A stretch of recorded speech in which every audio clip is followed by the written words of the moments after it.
Welcome back, beautiful, beloved souls.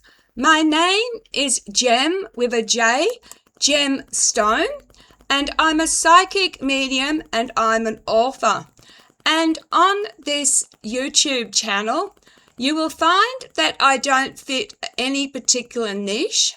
I look at anything and everything that's part of life and death through a lens, L-E-N-S, GEMS lens.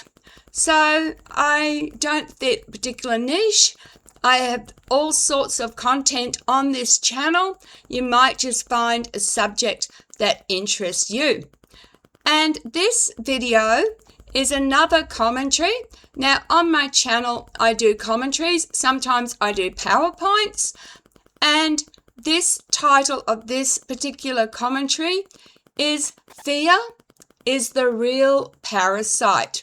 How fear feeds internal and external disturbance and how to stop it. In a previous video or videos, I discussed internal and external hauntings.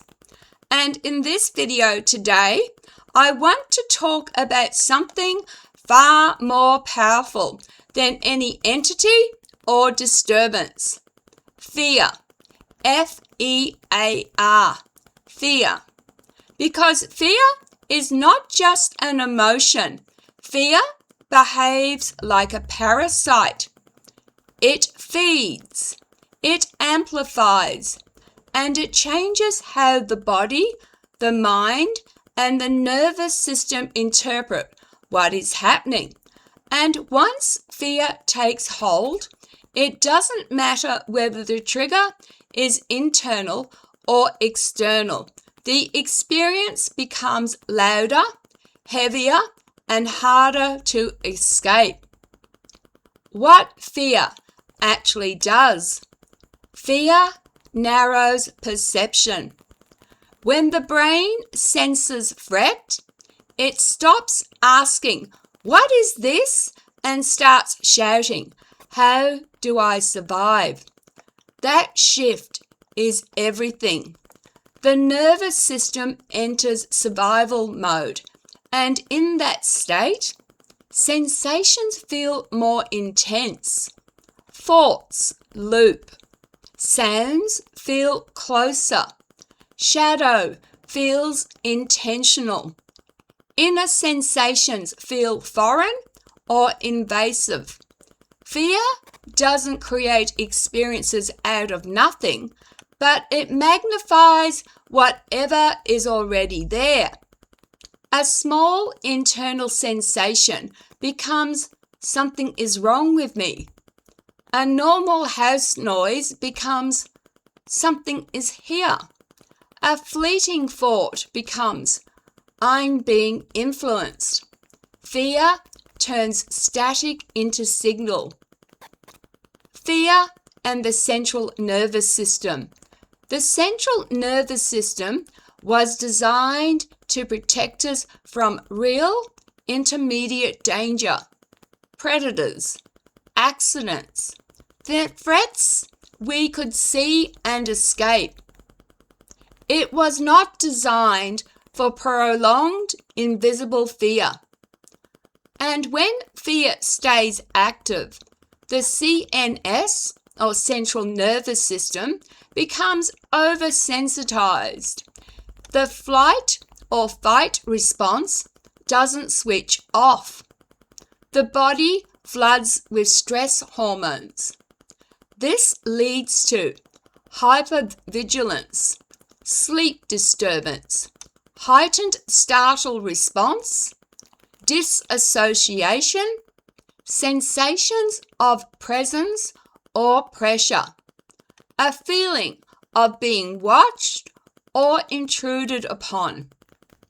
At that point, the nervous system starts searching for explanations, and the brain is very good at building stories when it's frightened. Why fear makes experiences worse. Here's the important part. Fear doesn't just react to experiences, fear shapes them. When fear is present, the mind fills gaps with threat-based meaning. The body holds tension, which creates more sensations. Attention locks onto every change in the environment. This creates a feedback loop. Fear increases symptoms. Symptoms increases fear, and the experience escalates. This is why two people can have the same event. One shrugs it off, the other is traumatized. The difference isn't strength or belief, it's nervous system state. Internal versus external doesn't matter to fear. Fear doesn't care whether something is internal or external. If the nervous system believes there is danger, it reacts the same way. This is why anxiety can feel like an outside force. Trauma can feel like intrusion. Grief can feel like presence. Sleep states can feel like attack. Fear blurs boundaries. And once boundaries blur, people often assume the worst interpretation. Why fear feeds haunting experiences. Fear gives experiences energy. Attention is fuel. The more frightened we are, the more attention we give sensations, thoughts, and perceptions. And the more attention they receive, the more real and powerful they feel. This doesn't mean people are imagining things. It means the nervous system is amplifying signals beyond their original size. Fear is the lens that distorts. Lens. So, how to combat fear without fighting it? Here's the mistake many people make. They try to fight fear. But fear isn't an enemy. It's a warning system stuck on high volume. Fighting fear tells the nervous system, yes, there really is something to be afraid of.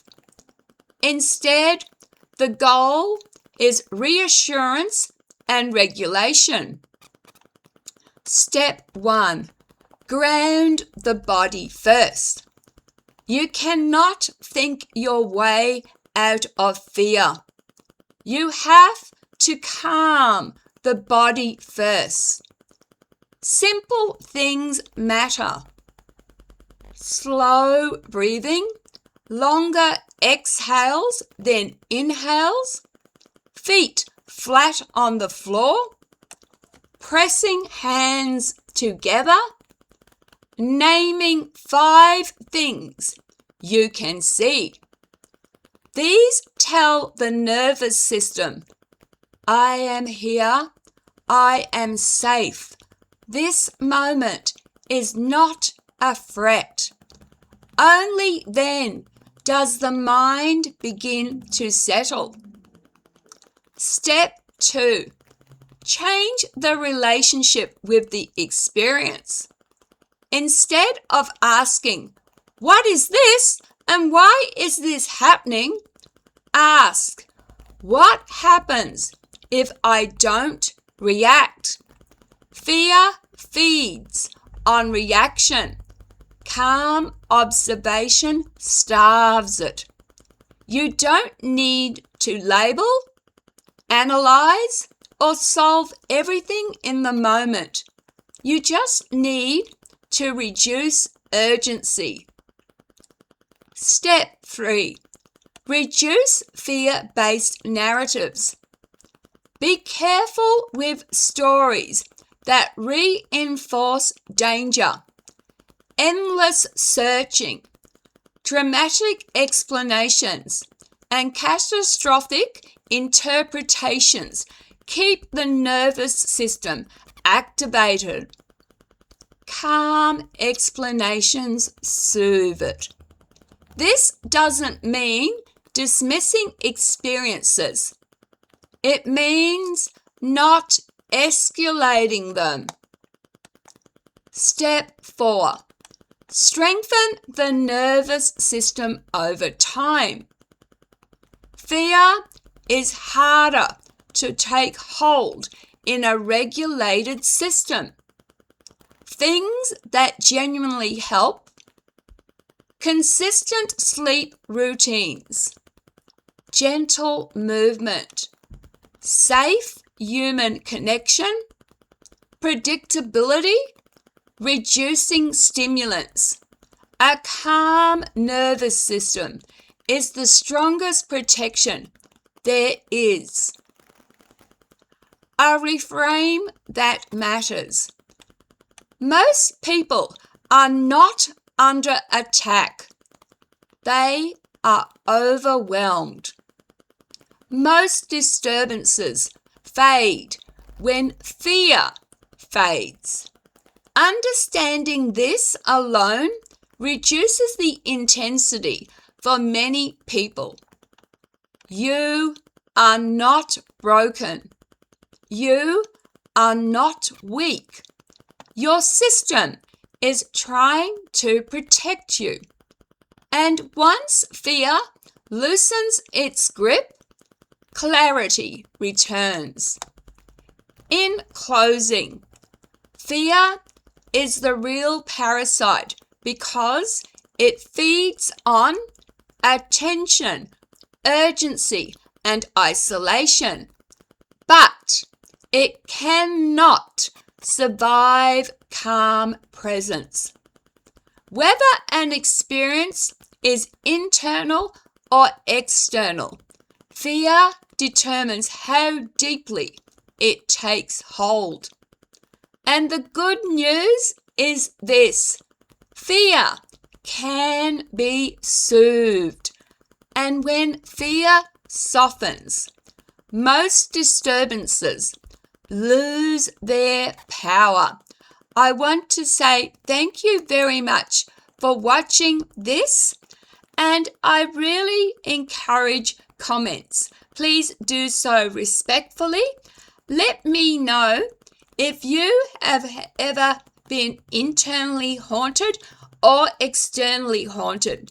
And for more information, I posted internal and external hauntings, a couple of different videos a few weeks back. Please refer to those.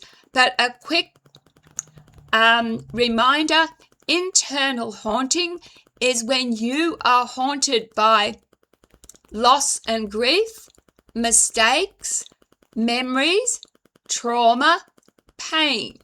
External haunting, it's external of you. And I went into the different types of entities in that video. Again, thank you for being here. Please take care of each other and of yourselves. Love, light, and blessings. My name again is Jem, Jem, and I appreciate you. Take care. Bye.